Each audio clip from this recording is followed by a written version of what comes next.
Welcome to the hobbyist wilds, where the flock roams free. Observe as this barren wasteland is transformed into a lush paradise. What in the world are you doing? What? I'm doing flocking. There is a much easier way. I'm almost done anyways. I think it's time I teach you how to do flocking. Hey everyone, welcome to the table. I'm Scott, and today we are going to talk about flocking. What is flocking? Flocking is this little grass that you can get put on your miniature dioramas to make them look awesome. So we've done a couple different things. One, we've done terrain with flocking. We've also done flocking when we did our diorama project. So this project right here, we made this cool landscape. And with this flocking, we did it a different way. And there's a couple different ways else that you can do it. So we're going to talk about all those, and we're going to give you our top tips on how you can do flocking better. So let's go ahead and get started. Now first, let's talk about some of the tools of the trade. So the first tool that is extremely helpful for any flocking is going to be glue. That's going to be number one. We like to use PVA glue. Really doesn't matter what brand. We get this from the hardware store. It doesn't cost a lot. You can get a whole jug of this gallon for, I don't know, $10, $12, depends on your local hardware store and how much it costs. In addition, you could use some just simple Elmer's glue. Now the second thing that we're going to need, grass itself. So grass or flocking comes in a variety of different kinds and textures. So this one is like a darker green here, which looks pretty neat. I got this grass here that looks a little bit white that you could use. It could probably even double as snow if you're being creative. This is kind of a blend, and we'll talk about that more in a minute. And just a couple other colors and things that are out there. Now, these are in jars, but sometimes they come in baggies. The other thing that could be really handy for this is a static grass applicator. I'm going to show you how to use this here in a little bit, but this one in particular, and there's going to be links for this down below in our profile. You know, purchase anything using those links. It helps us on the channel, but it doesn't cost anything extra for you. So this applicator works out really well. It was pretty inexpensive, around $30, compared to some of them that can be upwards to a couple $100. It's battery powered, which is even better, so you don't have cords. The other thing you're gonna need is definitely some paintbrushes. And I like to use these Dixie cups, but if you're doing something bigger, sometimes we like to use some bigger Tupperware containers or something that's a little bit larger so you can put more glue in it. It just depends on how much area I have. The other thing that is extremely helpful is water. Now we use these bottles here largely because I can control the flow of how much I'm putting in by simply squeezing the bottle like that. Works out really well, but if you just have a regular cup of water or maybe some leftover paint water that you haven't drank yet, then go ahead and use that because that works out pretty good too. Unless you like drinking paint water, and then, don't use that. Use fresh water, whatever. Now that we have our tools, we're going to go ahead and get started. So let's talk about method number one and start with our first section. Method number one, I'm going to call the sprinkle method. And the sprinkle method is you're not going to use an applicator. This is one that pretty much anybody can do. As long as you have some glue and some flock and a little bit of willpower, you can make it happen. First step before we're doing either one of these, and we're just going to start with this now, is you're going to take a little bit of your glue and pour it into your cup. And you don't need a lot of glue. If it's too thick, then the grass is going to have a hard time sticking into it. And if it's too thin, it's just going to run off of your base. So you want to water it down. I would say probably a 2-to-1, a whole milk kind of texture. Not quite heavy cream, not quite skim milk, but like a whole milk type of consistency. So we're going to start with just putting it on there, applying the glue, just like breeze across the metal, just nice and gentle as you can, or be aggressive, whatever. I'm not your mom. All right, perfect. We're gonna set that aside. So get your base all done there. Tip, if you're turning it to the side and it's dripping off, you got it too runny. Once the glue's on there, we're gonna take our flock and pull it out of the container. You just want to sprinkle this on here. And now the magic begins. You just want to introduce the flock, letting it fall naturally as if it's scattered by the hands of some benevolent flocking god. Maybe that's you. Maybe it's someone else. If you're feeling spicy, you can do it Italian style. But you're just going to drop this on here and let it land naturally wherever it's going to go. So we're just going to do that to the rest of the base. Now you don't have to use one color. You can mix in a couple different colors.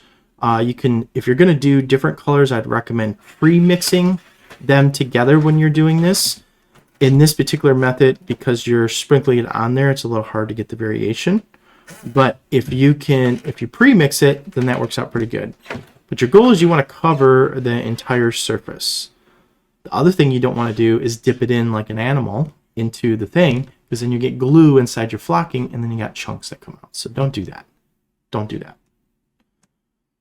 Now, one of the things that's going to happen is the flock is going to fall down past it and onto the ground, and that's okay. We're going to reuse it. Now remember, less is more. If you add too much, then the beauty's gone. You can always add more later. When we're done here, next we're going to take our base and get all of the extra bits off. And there we have it. Now, one of the other things that you can do that work out really well is before you actually put down anything on the base, you can apply coloring first, or you can put some type of other texture, like maybe sand or something else, gravel, onto the very bottom of it and be able to have some variation with the flocking as well. And you can even color that, which is typically what we do with our flocking when we do our bases. So that would be the sprinkle method. And I think this works pretty well in a pinch, and typically works a lot better for bases because they're a little less overgrown, a little more compact. But for those of you that are seeking the ultimate realism, we need to introduce you to our friend, the Static Grass Applicator. This magical tool gives your grass a vertical lift, giving it a natural and dynamic look. So let's show you how to use this thing. Now, we're going to start the same exact way that we did it before. We're going to take and cover our base. Next, we got our Static Grass Applicator. Now, the way this thing works, you notice that there's this little dangly bit coming off of it. The way this thing's going to work is you actually attach this to the base itself. And it uses static electricity from this part here, the metal part. And if you look inside of it, there's a wire. So this wire touches the metal part of the screen, and as the flock is coming out, it is being pulled back up into this. And then also, while you have this thing close to it, it's pulling it up because of the static electricity. You're going to take and open up the applicator like I have it now, and you're going to pour your flock into here. So let's go ahead and do that. Now, this is the part where I like to use a couple different kinds. So this first kind that I have here, notice it's a really light color. And then I also have a very dark color. And if you really want to feel sassy, you can grab some type of mid-tone and put it in there. But I'm just going to do two colors for right now. And I'm just going to pour a little bit in. Now, I'm not pre-mixing these together. When I do the next step, I'm going to be shaking the applicator, which is naturally going to mix some of this together. So that would be one of the other top tips that I have for you. So I'm just simply dumping it into the applicator itself. All right, let's go ahead and close this up so we don't knock grass everywhere and then we're chasing it around for years and years. This stuff can be worse than glitter. So with our grass inside, we're going to close our lid. And if it has power, you want to be careful you don't touch the metal part. You'll get a little poke. You're going to take your base like this, and we're going to attach the clip. Perfect. Now this particular one has a button on the side that you push it, and that is what applies the electricity to the device. It's battery powered, which I love. Makes things a lot easier, especially when you're doing a giant board full of flock. You don't have to worry about dragging a cable across the entire thing and messing it all up. Simply going to hold the applicator over the base and gently shake it. And the grass fibers will stand upright, creating a lush, vibrant scene. Now, when you're doing this, you want to shake it up and down. Don't go side to side. You want to go up and down. It kind of pulls the grass up as you do it. Remember, you want to get as close to this as possible. You can see the grass just pulling up. one of the things you can do as this is being done is that you can run your applicator back over the top of the surface, and it'll help stand the grass back up if it it fell down or something's happening to it. Perfect. Now, with the static grass applicator, I do like making it a little bit more dense than if I were to use the sprinkle method. Once you're all done, you can disconnect it and go ahead and move on to the next base. Now, the good news is when you're done, you might have a whole bunch of flock that is down here on the bottom of your table, and that's perfectly okay. What I like to do is use one of my empty containers or maybe a leftover bag that I might have, or even a new bag, and I can put this material inside of there and I can use this for flocking later. Now that's where my mixed container comes from, and so that's the stuff that I tend to use and do the sprinkle method with. Now for those of you that are seeking perfection and are looking to add to your ecosystem, this is the perfect time to be able to pull out other materials that might be floating around. Now, one of the things that I like to add is these little tiny leaves that you can get for just a few dollars online. Additionally, a lot of different companies, like in this case Army Painter, they'll make these battle rocks, or you can use some stones from your yard. They make these battle rocks that you can also put on there.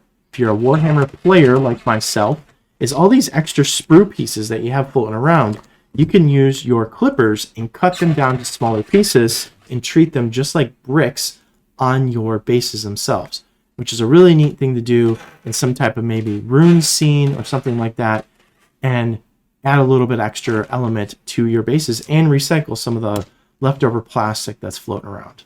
The other thing that's really helpful to do is they sell this clump foliage online as well, but you can get any of this stuff probably from any hobby store that's around you. But again, I'm going to have links down below to all this stuff, so feel free to grab it from there. We would definitely appreciate the support. But you can use these clumps here, and you can pull them apart, or depending on what size they are, you can pull them apart and you can put them on, and they look a lot like bushes or groups or clumps of foliage. So these work out really well. A little bit of glue goes a long way, and you can put them down and they will help add a lot of dynamicness to your scenes. So when we were doing our large display board for World Eaters, it didn't take that much flock to cover the entire board. In total, I would say it took maybe 2 of these containers, and even then we had quite a bit left over. Now, one of the things that's really handy is with this particular applicator that you get, it does come with quite a bit of flock. So you might not need to actually purchase additional ones, and that was one of the things that attracted me to getting this in the first place. So here we have the finished product, and you can tell the difference between using the sprinkle method versus using the grass applicator. I definitely prefer the grass applicator. However, the sprinkle method definitely works in a pinch, and not only that, but it's an easy way for you to be able to put things on your bases and give them a little bit more life. So there you have it, fellow hobbyists. The art of flocking mastered. Remember, in the wild world of miniatures, the flock is not just a material, it's a way of life.